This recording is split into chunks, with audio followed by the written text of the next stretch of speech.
Senator Lyons. Thank you, Mr President. My question is to the Minister for Employment, Senator Abetz.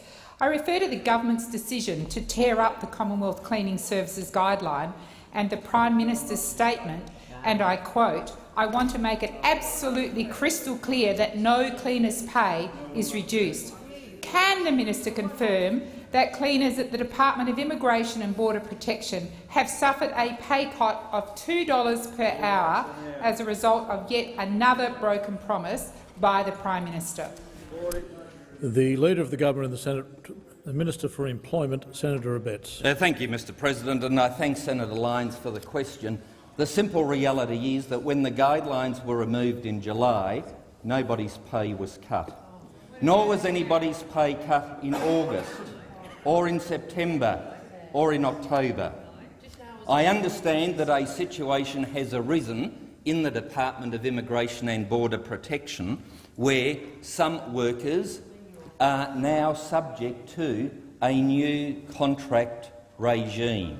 So let's get this clear. It had nothing to do with the removal of guidelines, which was a vote of no confidence both in the trade union movement and in the Fair Work Commission, because what these guidelines basically meant, Mr President, was that the union movement's enterprise bargaining agreements weren't seen as good enough, where the unions had signed off on them, where they had gone to the Fair Work Commission in the Modern Award saying this is something that we agree to and signed off on.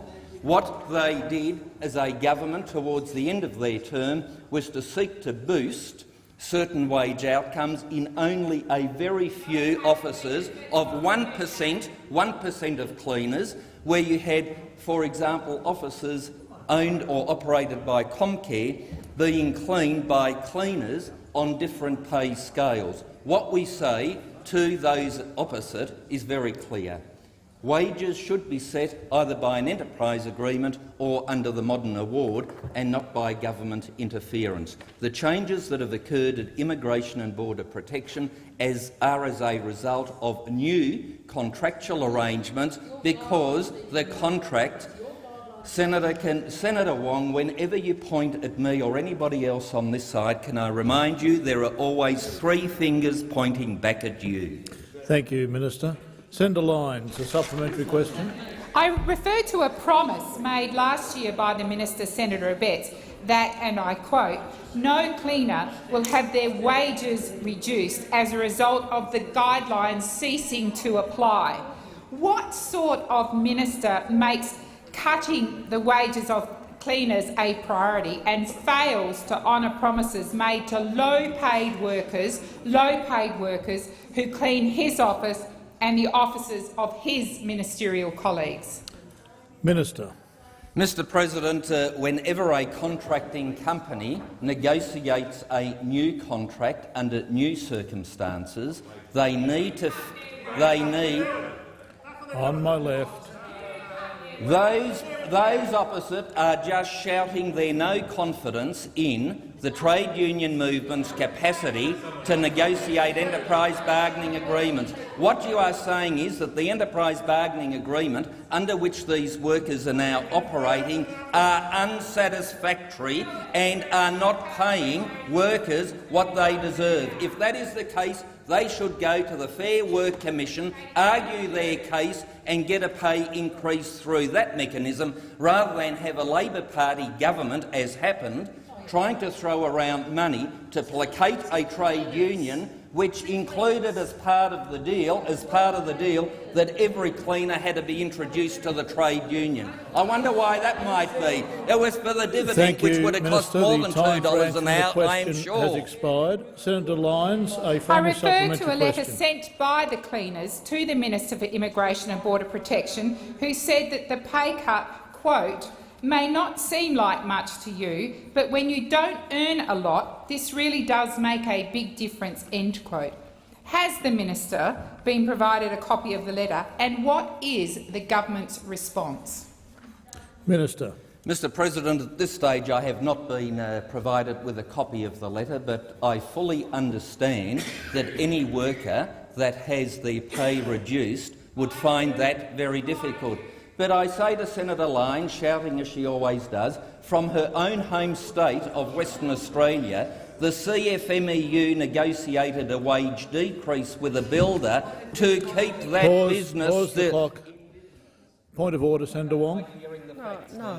Point of order, Senator Wong. I raise a point of order of relevance. The question was about cleaners in the Department of Immigration.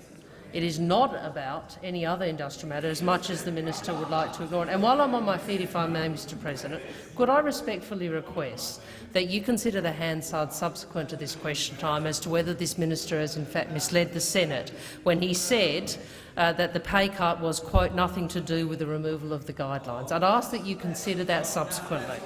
Well, firstly, Senator Wong, the second matter is not in order for you to raise with me in the context of a point of order in relation to the question. Order on my right. And secondly, the minister was directly relevant. He answered the question up front, and he's continued his answer. And I suggest you reflect on Hansard there.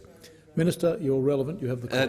Thank you, Mr President. What those opposite don't want to hear as well is that, if I recall correctly, the National Union of Workers for their warehouse workers at the Coca-Cola Amatil warehouse in New South Wales Pause the clock, Minister. Point of order, Senator Conroy. I am struggling on a point of order of relevance to see how the NUW have anything to do with the cleaners in this building. So I would ask you to rule his answer not relevant and ask him to come back to the question. It's been a consistent practice over many years, Senator Conroy, that once a minister has answered the question and has been directly relevant, the minister can enhance their answers if they wish to. And that's been a constant practice for many, many years, ever since I've been in this chamber. Minister, you have the call. Mr President, when contracts are renegotiated, sometimes, regrettably, it does mean that wages need to be renegotiated as well. The CFMEU has acknowledged that, the NUW has acknowledged that, as has the AMWU or the AWU in relation to SPC. It is a matter of regret. It is a matter of regret, but it's what the...